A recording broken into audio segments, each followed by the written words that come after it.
Dieu sait ce qu'ils ont vu de l'autre côté.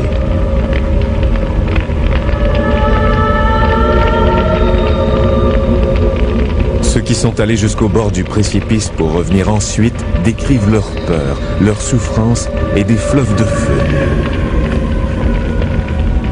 Ils parlent des visages hideux des damnés et des plaintes lugubres des âmes égarées.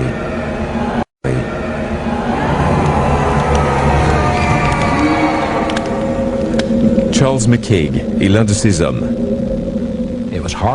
C'était horrible. C'était tout simplement incroyable. L'infirmière m'a dit que mes cheveux étaient tout hérissés et mes pupilles dilatées. Tous ceux qui étaient là savaient que j'étais terrifié.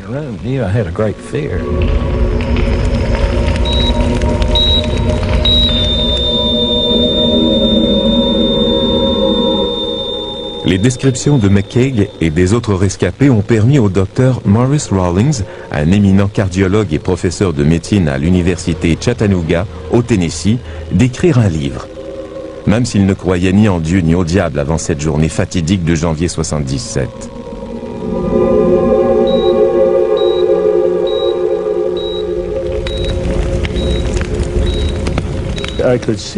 Je voyais bien qu'il s'agissait d'expériences infernales et je sentais la présence de Jésus-Christ ou l'influence d'un esprit divin dans la pièce. Je pensais, je suis médecin, c'est moi le responsable ici, mais je me sentais tout petit. Ces événements ont transformé la vie du Dr Rawlings et modifié le cours de la recherche sur les expériences de vie après la mort. Des expériences vécues la plupart du temps par des gens morts sur la table d'opération et qui ont pu être réanimés. Aux États-Unis, 11 millions d'individus ont rapporté avoir vu le fameux tunnel de lumière au moment de leur mort clinique. Depuis peu, certains d'entre eux ont enfin décidé de rompre le silence et de raconter leur histoire. Selon le Dr Rawlings, beaucoup d'entre eux ont vu l'enfer, préférant ensuite oublier cette insoutenable vision, preuve tangible de l'échec de leur vie terrestre.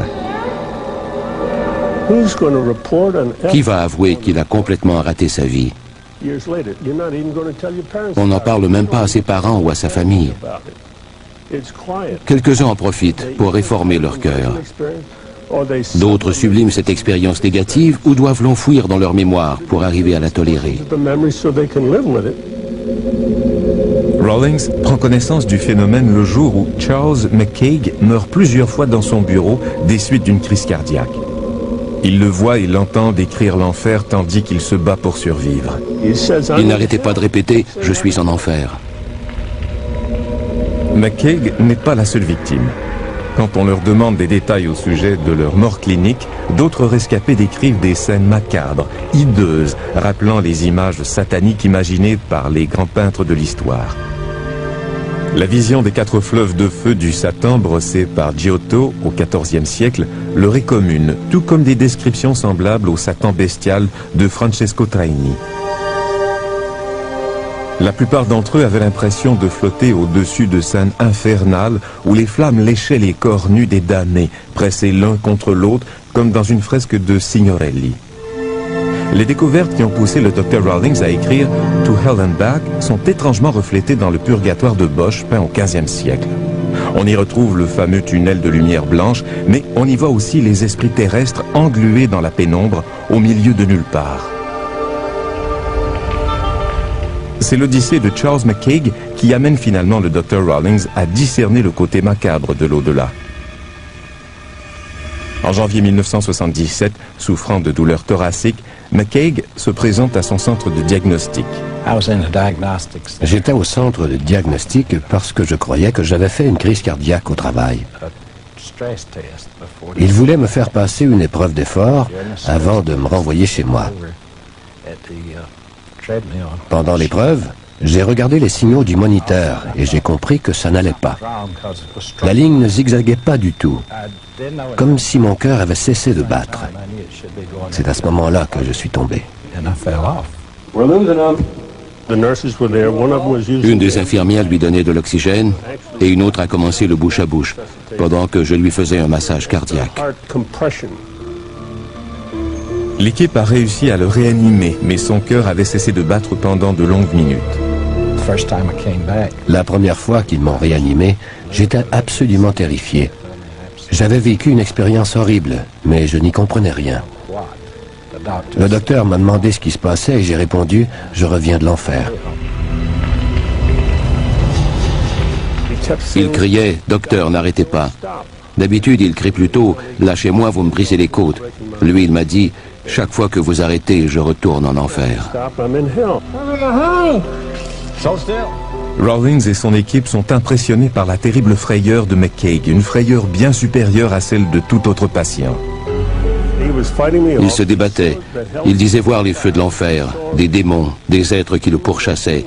Et il répétait « Je suis en enfer, priez pour moi ».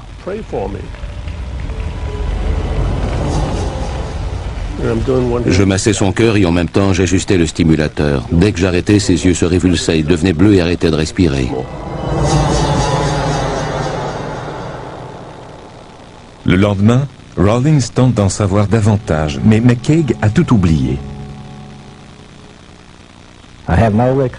Je n'ai aucun souvenir de mon passage en enfer et je n'en veux pas.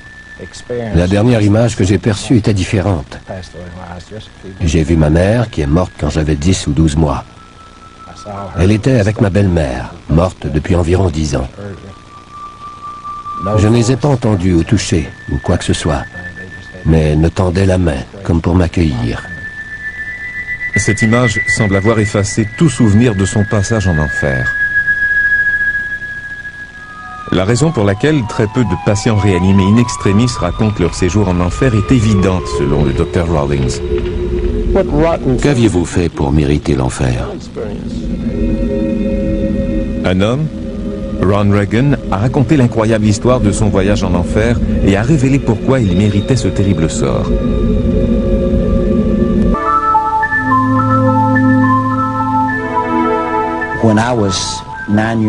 À l'âge de 9 ans, je vivais dans les montagnes du Tennessee. Nous étions très pauvres. Mon père n'était pas religieux, il était alcoolique et violent. Il passait son temps à crier, à jurer et à nous battre.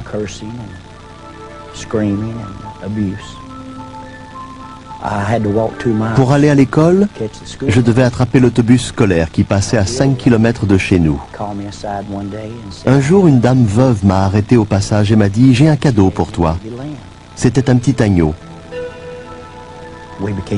Nous sommes devenus vite inséparables.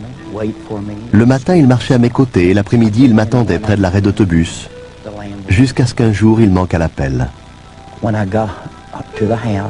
Quand je suis arrivé à la maison, mon père changeait un pneu en jurant. J'ai vu mon agneau en sang à côté de lui.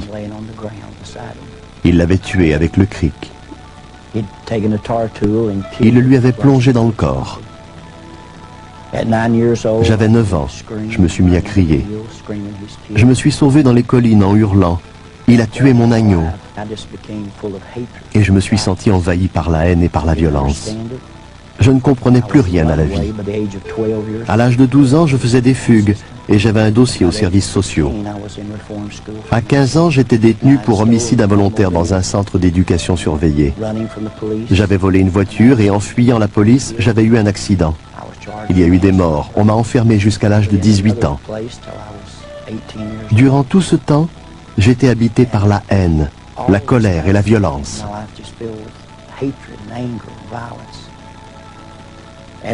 Entre-temps, j'ai tout de même fait la connaissance d'une jeune fille, Hélène. Personne ne voulait de moi à cause de mon caractère violent. Mais elle a perçu un autre aspect de moi. Et en 1964, nous nous sommes mariés. Elle avait 15 ans et moi 17. Nous n'avions pas d'argent, pas de travail, nulle part où habiter. Alors nous sommes partis à l'aventure. Nous dévalisions les débits de boissons et les stations-service en jouant à Bonnie and Clyde, je suppose. Peu après, ma vie sombrait dans la drogue et l'alcool.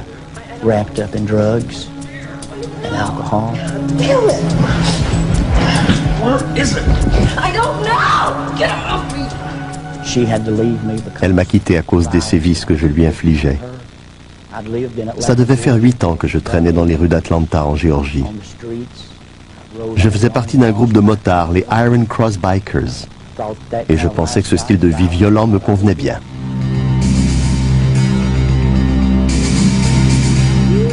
Grandma! Grandma! Come on! Come on! Get this way! Get this way! Get this way! Come on! Come on! Yeah, I know. Grandma!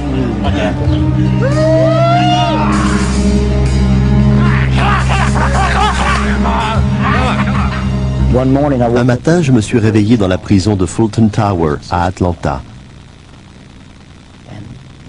Ils m'ont dit, on n'en finit pas de t'arrêter pour coups, blessures et usage illégal d'une arme à feu. On a décidé de t'interroger au sujet des meurtres qui ont eu lieu ici, à Atlanta. Je ne savais même pas si j'étais coupable. Je ne me souvenais de rien, j'avais pris trop de drogue.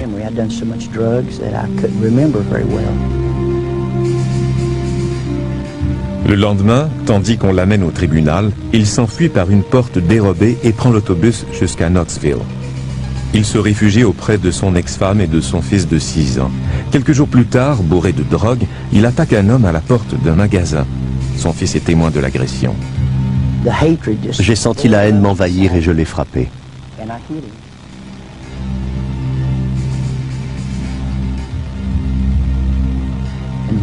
Il s'est relevé en tenant un tesson de bouteille et il s'est mis à me poignarder. J'ai levé mon bras gauche pour me protéger le visage et il m'a atteint au bras, tranchant le biceps, les ligaments et l'artère principale. Ensuite, il a tranché l'artère de ma jambe et le commerçant m'a dit « Il faut aller à l'hôpital tout de suite, vous allez saigner à mort ». Mon fils était là. Il n'avait que 5 ou 6 ans et il était bouleversé.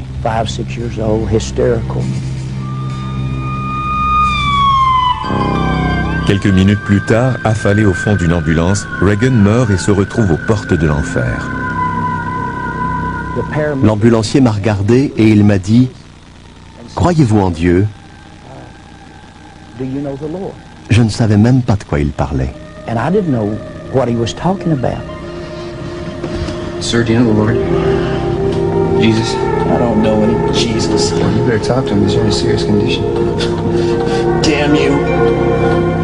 And in a matter of minutes, L'instant d'après, j'étais au milieu des flammes, burst into flames.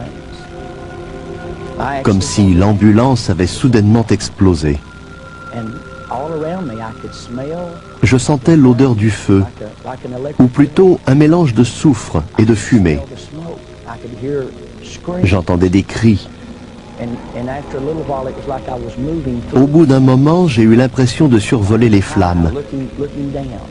et je me suis retrouvé au-dessus d'un petit lac entouré de falaises. Appeared to be a small lake with cliffs all around. But the lake Le lac était en flammes and the lake et is une foule de gens y brûlaient. and they're screaming and they're burning. Ils brûlaient et hurlaient. And they're all screaming. And then Tout à coup, leurs visages se sont rapprochés et j'en ai reconnu quelques-uns. start coming close to me, and I recognize some of them. I see ones that have died. Certains d'entre eux étaient morts d'une surdose ou avaient pris le volant un soir d'ivresse. Robbery. Some that have D'autres avaient été tués durant un vol à main armée ou au cours d'une bagarre. some that have, Ils criaient tous mon nom. and they're all screaming. Ronnie, ne viens pas. Ronnie, don't come here. Tu ne pourras plus repartir. And I hear this, and I Je les entendais, je respirais cette odeur, I don't understand. mais je ne comprenais rien. Je ne connaissais pas encore la peur. Ma vie était remplie de violence et de haine. On m'avait tiré dessus, on m'avait poignardé, mais je n'avais jamais eu peur. À ce moment-là, j'ai sombré dans l'inconscience. Pendant des heures, des jours, des semaines, j'ai été incapable d'oublier cette vision. En sortant de l'hôpital, je me suis saoulé. J'ai pris de la drogue. Mais ça n'a servi à rien. No matter how much I drank, Je n'arrivais pas à oublier. I can't get this out of my mind. And I Dès don't que j'éteignais les lumières, je revoyais cet horrible spectacle. because I keep seeing this horrible sight. Le lendemain, sa femme le convainc de l'accompagner à l'église. And a man gets up, Un homme a pris la parole. and I don't know Je ne connais rien à la religion, Mais il s'est mis à lire l'Évangile selon Saint Jean, chapitre 1, verset 29. Voici l'agneau de Dieu qui ôte le péché du monde. Il aurait pu lire n'importe quoi d'autre et je n'y aurais rien compris. Mais quand il a dit ça, je me suis souvenu de mon agneau. Il a dit, Jésus est l'agneau de Dieu et il est mort pour racheter les péchés de l'humanité et nous sauver de l'enfer. Il s'est mis à décrire l'enfer et je me suis dit, c'est ce que j'ai vu. Quelqu'un m'explique enfin ma vision. On ne m'avait pas appris à prier. J'étais impie. Mais j'ai dit, mon Dieu, si vous existez, si Jésus existe, et que vous essayez de communiquer avec moi, par pitié, tuez-moi ou guérissez mon âme.